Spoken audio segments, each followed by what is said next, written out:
Hello, everyone. Welcome to hashtag Open for Naughty Dog, Brandon Cole's enduring legacy. I'm Ross Miner. I'm totally blind, and I'm here with three other blind gamers.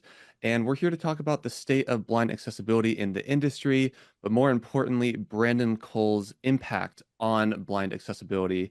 Um, and so I'm going to go through with introductions. First, I'll introduce myself. So, as I mentioned at the beginning, my name is Ross Miner. I am totally blind and I'm a game accessibility consultant. I've been in the industry for around 5 years.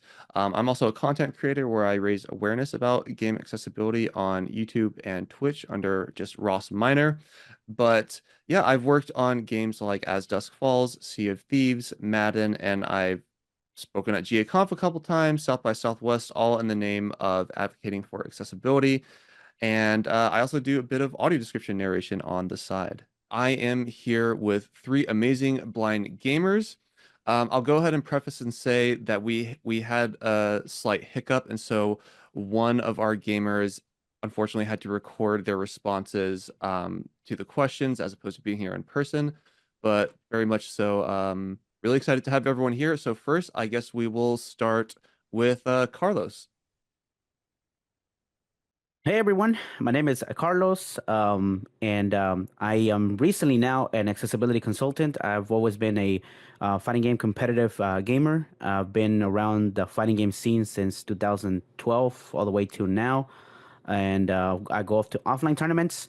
Recently became an accessibility consultant working on Mortal Kombat 1 with NetherRealm Studios, published by WB Games. And so it's good to be here and talk about just the state of accessibility overall and how we can continue to contribute to it. Thank you for having me. And Michael, go for it. Alrighty. Hi, everyone. I'm Mike Feir, and I guess my big claim to fame was editing the Odyssey magazine and creating it back in the mid 90s, 1996. And it was all about games that were accessible to blind people. And back then, a lot of those games were accidentally accessible, text-based games and such. Mhm. So games have been a very deep part of my life from childhood onward, and I've seen the industry grow from the odd tech accidentally accessible text game into Windows-based audio games, and that was a really special place to be and to see all of that unfold. So I'm coming at this from kind of an old school era of gaming now, I guess. Mhm. Yeah, and then our last person, I'll go ahead and have her introduce herself. We'll play that recording, and we're just going to be doing that for each of these questions. Before I start my introduction, I'd like to say that I am actually not here today. Instead, I'm using an AI version of myself as I recover from a cold. Also, a quick thank you very much for inviting me to be here today. Hi, my name is Shaylyn. I go by Shaysters or Shay. My pronouns are she, her. I'm a totally blind content creator, streamer, accessibility advocate and consultant, and much more. So after he spoke, Naughty Dog mentioned in their talk that they weren't sure how they could make The Last of Us blind accessible, but that they wanted to reach out to Brandon afterward. And as we know, that happened, and here we are now. My job is to talk about accessible gaming for blind people and entertain you a little bit as well, because that's just who I am. Like, they didn't tell me to entertain you. I'm just going to. Hashtag GAconf, hashtag open for Naughty Dog. So Brandon has obviously had a big impact, but before we talk about all that, how did you guys personally know Brandon? For me, Brandon was a great friend and colleague. He was always there if I needed him. I went from interacting with him in his streams to asking him on tips and tricks for getting started on my consulting journey. This all eventually led to me becoming his social media manager, which you can still find me doing till this day. Working alongside Brandon on projects and finding things to post for him was always an adventure. He was super positive about most things and brought ideas to the table that I sometimes didn't think about, just as he did with his work. I introduced him to different social platforms and tried to come up with more ideas to make possible networking more accessible for him. He was very grateful. He always called me his favorite social media manager or something along those lines. It made me happy knowing I was able to help him, even with something small. For me, I I've been involved in the blind gaming community since maybe 2012 or 2013. But didn't really get started in game accessibility until roughly around 2018 or 2019. But throughout all those years, I always saw Brandon's name come up in some way, shape, or form, but I didn't actually really truly begin following his work until The Last of Us. And I say it all the time, but Brandon is one of the reasons I'm in accessibility now. And so, that's what makes it extra difficult after his passing because um, he really just inspired me in so many ways. But yeah, Carlos, go for it. How did you know Brandon?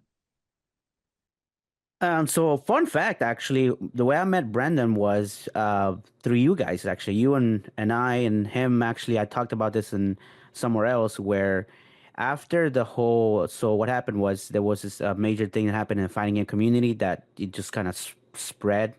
I started as always a competitive gamer, and went to a major tournament and stuff like that. And then I met you guys. A lot of gamers were talking about that moment and everything. But I mean, obviously, you guys kept it going, and so, but we used to hang out in parties. And what I would tell everybody that back then I was just terrible at socializing, period.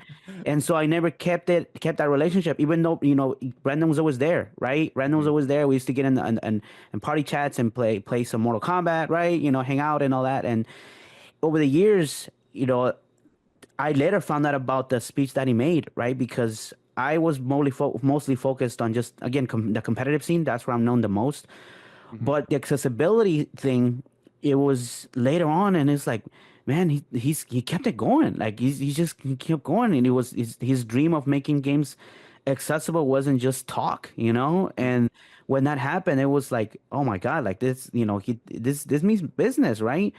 And Yeah. then here we are now with this thing with this thing, with The Last of Us and just any like other games and then Forza, and then of course he also worked on Mortal Kombat. Mhm. And it's part of the reason why I am where I am now too, is literally because of him. He always encouraged me. Like Yeah. my thing was, I never wanted to be an accessibility consultant. I'm gonna be honest about that. My thing was like, that's not my thing. Mhm. I don't see myself that. I'm just a competitor. I'm here to provide entertainment for fighting games, and provide the skill for it too, right? I'm all Mhm. about the skills and all that. But it was more like now, and he's like, you need to do it. You need to do it. You need to get in accessibility. Why not? And then when everything came up with NetherRealm Studios, literally where he was sending me messages like, you got this, and Mhm. he was so humble to the point where he's like, this is your shot, I'm gonna be here just to help out, but this is your moment. But so I mean, that just kind of gives him that personality of like he wasn't doing it for himself, and that's what I admire about him the most, is that he's doing it for the entire community. For sure. How about you, Mike? Well, I never really had a lot to do with Brandon. I encountered his name a lot. I believe he was he read my magazine in kind of the later part of its run. It went from 96 to 2004, and he was part of the generation of gamers that kind of wanted desperately to play like mainstream games. Yeah. I kind of come from the school of thought that says, if a game to be worth playing needs to provide me with all the information. And I got the sense that it was kind of different for them. They really desperately wanted to do what their peers were doing, what the sighted world was doing. And so I guess the sense I had of him as time went forward, like Odyssey, of course, after 2004, I kind of passed the torch and tried to do my own thing after that. And so Brandon was kind of that generation as I sort of watched the conversation that Odyssey started continue, because there's a big list that continued. His name would keep coming up. Yeah. And then when the GAconf started happening, he actually got me into one of the earlier panels. I believe it was 2016, Mhm. uh, something like that, 2018, in that range. He got me into to talk on a panel about accessible games. Hmm. So that was primarily how I knew Brandon. Yeah, and Brandon, I mean, he was just his passion for game accessibility was infectious. And I feel like that's one of the biggest reasons why we all are where we are today. I mean, like I said, he directly impacted me to become a game accessibility consultant. Like before then, it it was very much a far-fetched dream. I didn't think that, frankly, I didn't think the industry would take game accessibility seriously. And you could call me cynical or pessimistic or whatever, but Brandon wasn't that. He constantly fought for that no matter how I guess unrealistic the odds seemed. And so I think that's just one of the biggest ways he's impacted me. Um, I remember when I first got into gaming was through audio games and actually by extension the Odyssey magazine. Um, and I remember reading through it and just learning that, I could even play video games as someone who's totally blind. But I would not be surprised if I found Brandon's name in there somewhere. And that's kind of where he's sort of been like in the back of my mind all the years I grew up because when I heard about him consulting on Last of Us, I was like, who is that guy? I've definitely heard his name before. And so Brandon was a very, very vocal and impactful member of the blind gaming community, the audio games community. Um, it's very much a name that people just know, in my opinion. Certainly, to see where games went, like when he really his name started gaining more traction, Hmm. and you saw like going from the audio games into the mainstream, really getting people playing like Mortal Kombat more, things like Yeah. that. And it's like, oh wow, okay, so these games, there's enough sound for people to do, what they need to do. And I was a very hard sell with that. I wanted, like, if you didn't have all the information, Hmm. was it worth doing, right? Hmm. And plus there's, all the costs involved and stuff. So I viewed it as, if this gains enough traction, then those arguments will fall down, right? If enough people, and it looks like, Brandon was one of the people who were really pushing for that. And I Yeah. wished him all the best. I didn't know how successful that would be, but Yeah. you see all the accessible description at the Game Awards and stuff and things like that would keep happening. It's like, wow, this is really turning into something. Yeah.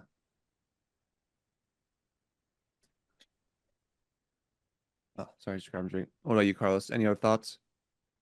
No, I mean, I think it's pretty much at this point has been, where we've sort of been, uh, kind of sharing, I guess, our how he made that impact because, I mean, there are so many games now that it's expected to have accessibility and Mhm. just the level of impact that he had with just us being able to also be a part of that discussion of Yeah. pre-releases, right, of Yeah. or any games that come out is like, oh, is this game gonna be accessible, is this game gonna have these features, and so it's that he pretty much like his a lot of those ideas are pretty much the standard now, right? Yeah. Navigation Like, assist, the screen hmm reader, all these things, even for low vision users, right? Like, hmm like the magnification, the large text, the fonts, like Yeah. the bold text, all of that.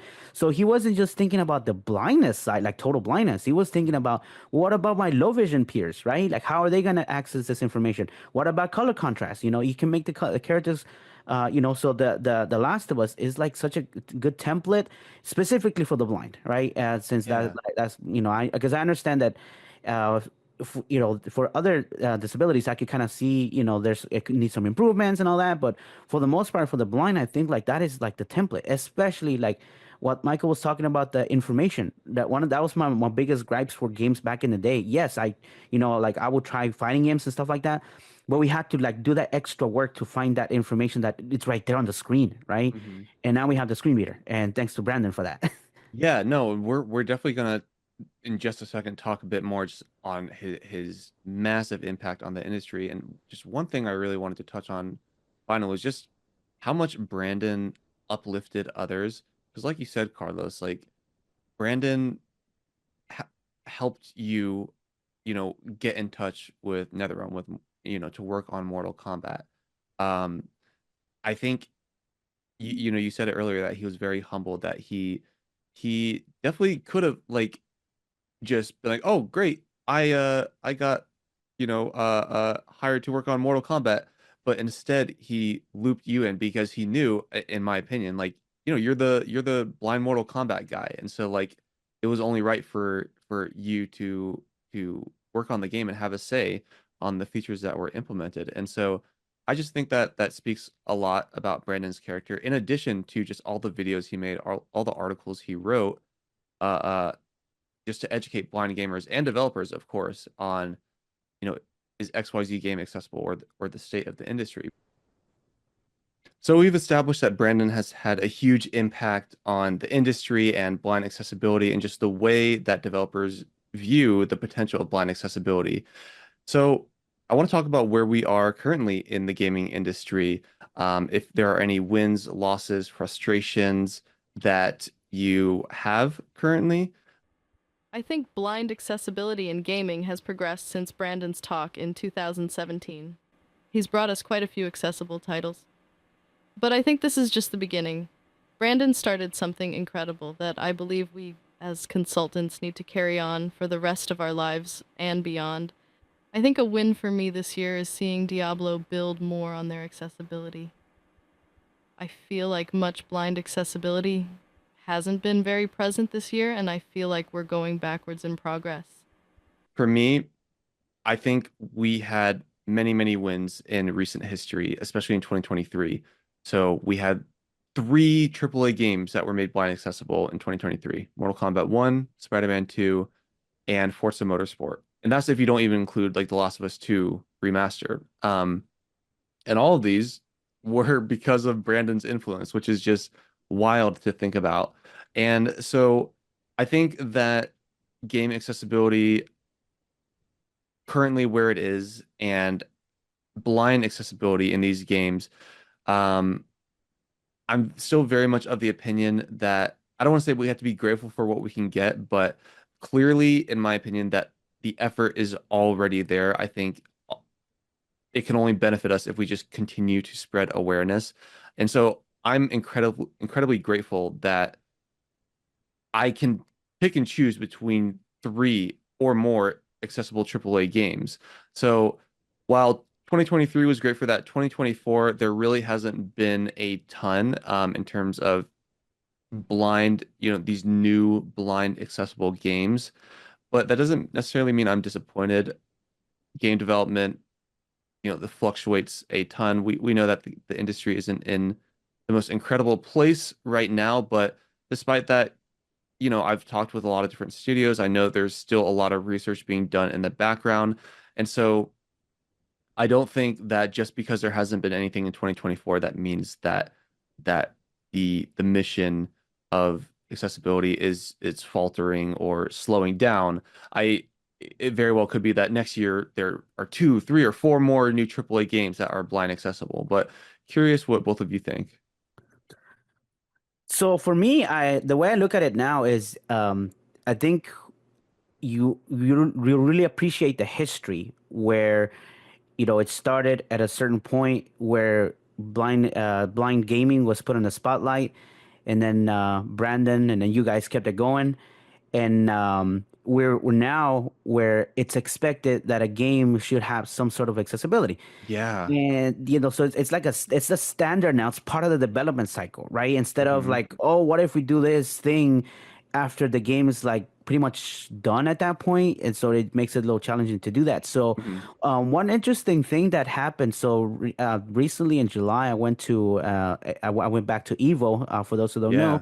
it's a fighting game, pretty much the worldwide fighting game tournament, and I was talking to a few developers, and the interest for accessibility is like more like there's more interest than ever before. And I think Hmm. that's again back to Brandon, like all of the work that has been done this whole time has made it where a lot of developers are like you said, doing the research and reaching out to people, and trying to understand how what accessible features they want on the games. So, and Mhm. this particular company has been very open about it. Actually, it's Riot Games with Yeah. their latest upcoming fighting game. And so it was just awesome to like see that interest. It's like, hey, well, let's talk about it. Like, let's sit down and let's talk about this.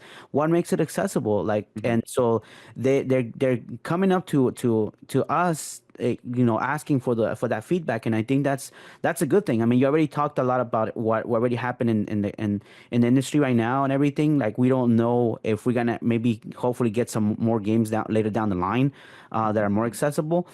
But at the same time, we do have to look at it too, where even though it's becoming more known, but I feel like there's still lots of work to do, right? Mhm. That For sure. there's more. Obviously, they're doing the research because the knowledge is still minimal, even though Mhm. there's so many good examples now. Yeah. But I feel like and that's all of us, the gaming industry, the accessibility consultants, uh, Mhm. the publishing companies, knowing them as well how to market to us as well. I feel like the marketing cycles usually don't include us, right? Oh We yeah.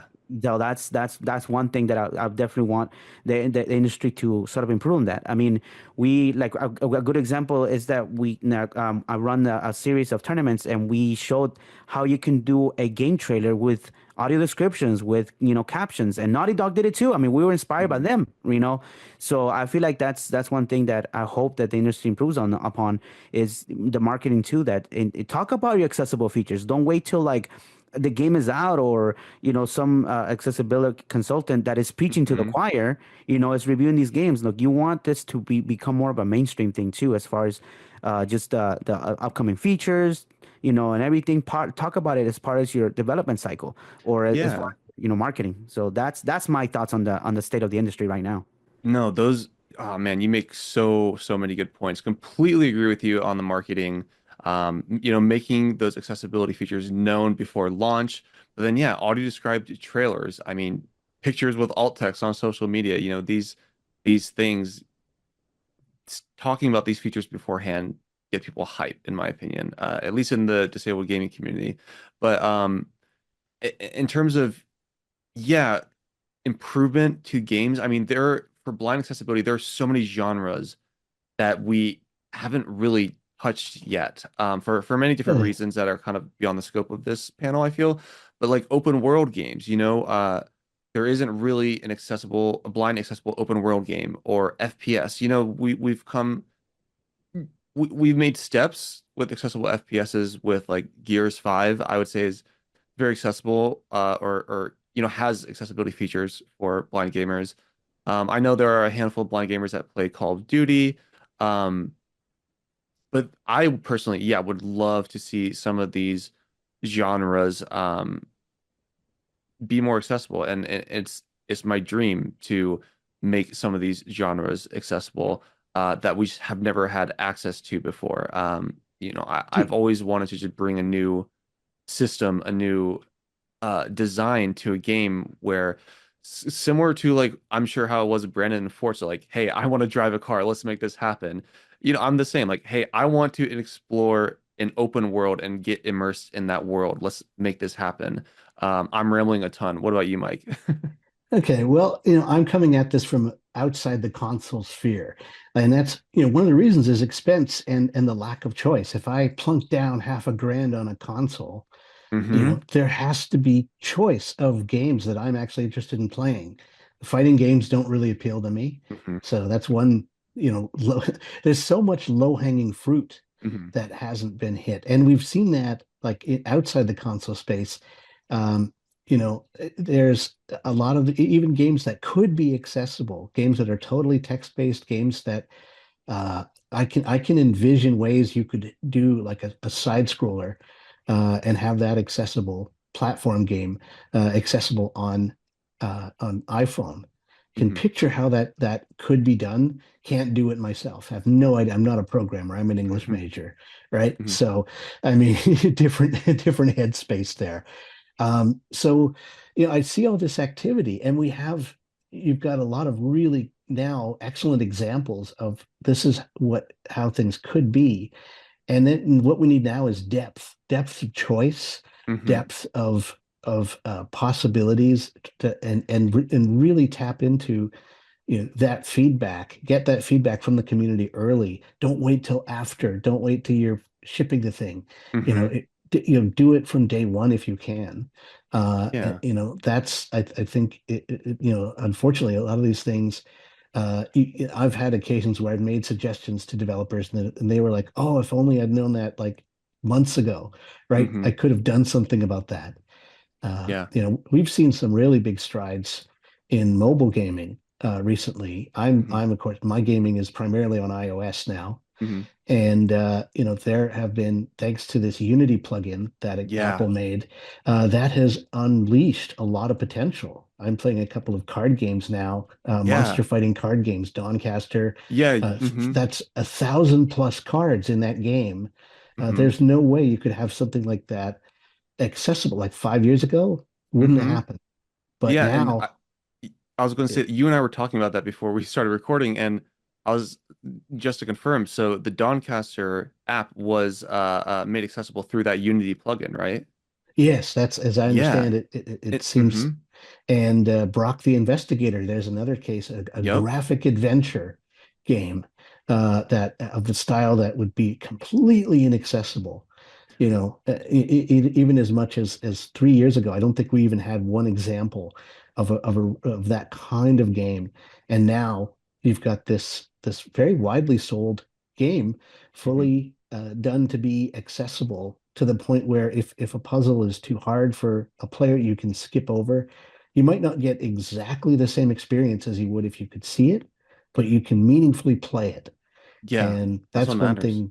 thing Brandon really was focused on is meaningful play. Hmm. It doesn't have to be exactly the same experience, but it has to be, a meaningful experience. It can't just be going along listening to a game. And Yeah. I've leaned more into I want the full experience. I don't want to miss out on aspects and still count it as accessible. So I'm a bit of a harder sell, I think, in that area.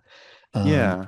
you know. And yeah, so we're gonna move it to the next question to sort of wrap things up. And we already touched on this a lot, so we can almost continue the discussion. But where would you like to see things headed in the future? With titles like Diablo and Star Wars proves that accessibility can be implemented in future game updates. I'd love to see more of this happen. For the future, I would love to see blind accessibility grow more and more over the next few years. Another thing I'd like to see is more studios reaching out for feedback or giving consultants more opportunities to work with them in pre-development stages, so titles are already working on accessibility from the ground up. For me, something I did want to touch on with the current state of blind accessibility and then going forward is audio descriptions. Um, to be honest, I was very, very surprised that the gaming industry just accepted audio descriptions with open arms. I had always thought about it, but again, I was like, I don't know if people would be open to that. Like, I don't know if the industry is ready. Well, guess what? Brandon didn't have those thoughts, and I hope Reese from Descriptive Video Works doesn't mind me saying this, but he tells me the story how when he was researching, audio descriptions in gaming and the feasibility of implementing them, he had a lot of people who weren't interested, who said it couldn't be done, and he was about to give it up. But then his final call for the day was with Brandon Cole, and Brandon Cole sold him on audio description. So again, it just can't be understated the impact Brandon had with blind accessibility because he arguably initiated this huge splash that audio description has had. And so on that note, I would love audio description efforts to be continued and to be expanded on. I believe, Spider-Man 2 is the first game to have AD that kind of integrate into the game cutscenes, not just cinematic cutscenes. So there are definitely, occasions in the game where there are quick time events. that the audio description flows seamlessly through and around as if it's quite literally playing while you're playing the game as well, if that makes sense. So on that note, I would really love to one day play a game that has audio descriptions while I'm playing. Um, and again, find myself getting worried, like, oh my gosh, am I asking too much? Like, are people going to think this is too much work? Blah blah blah. But realistically, I do think it can be done. Where if I'm walking throughout an environment, that it can be described to me as I'm exploring it, and I don't think that these would be traditionally just traditional audio descriptions. I think that they would, have to be like shorter or like, like your word count would have to be limited and you'd have to keep an eye on that. But I just really love the idea of being able to explore a game and like have it be described as I'm exploring, not just during cutscenes. So that's something I would love to see more of in the future. I'm sure I could say more, but I want to give everyone else a chance. You mentioned about the audio description. I think that will work perfectly for open world games, right? Yeah. That I think that's you can have some kind of pinpoint, whatever that kind of whatever a navigation. Because I feel like even a navigation assist in an open world kind of limits the experience too, because Hmm. of it's supposed to be for like an objective, right?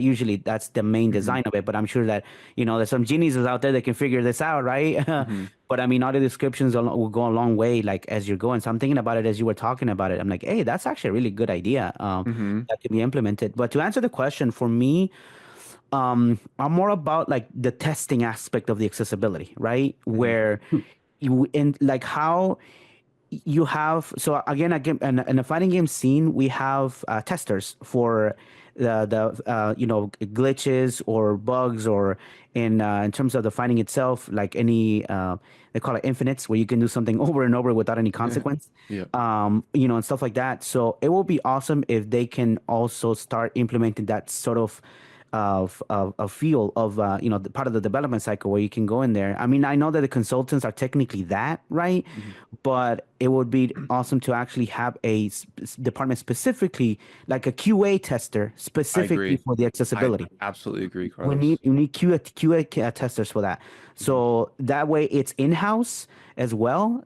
So that way you can get more developers who are possibly like have that impairment themselves, that disability, to go in there and be do that. And Hmm. so that way you can know that hey, this game is coming out with accessibility features because we have QA testers. We have Hmm. QA specialists that can go in there and test all these things. And so for me, it's that, and just for more publishing companies to not be afraid of talking about accessibility because I still feel like it's Hmm. still there, right?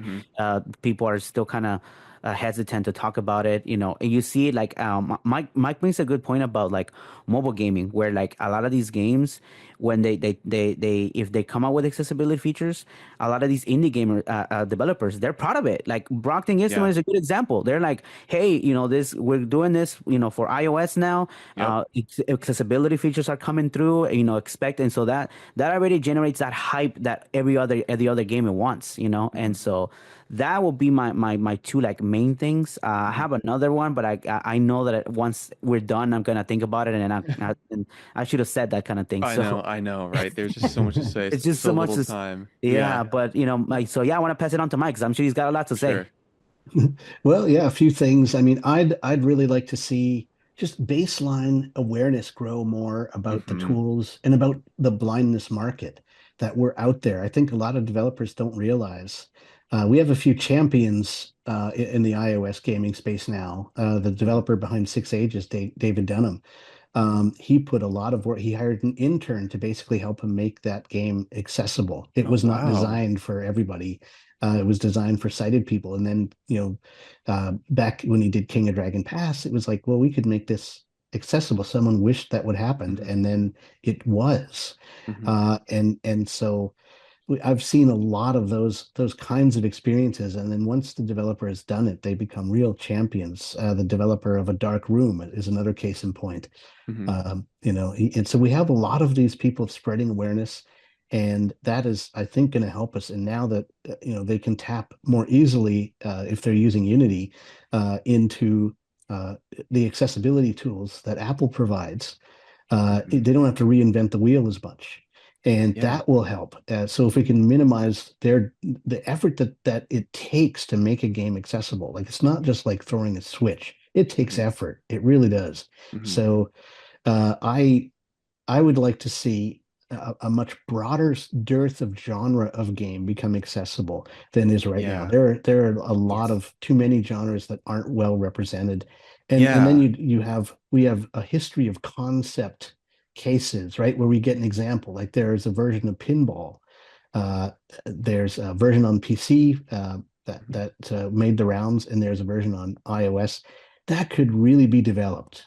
Hmm. It's an example of how you could make a pinball game work sonically. Someone could take that and really, give us a full-blown uh, version of that.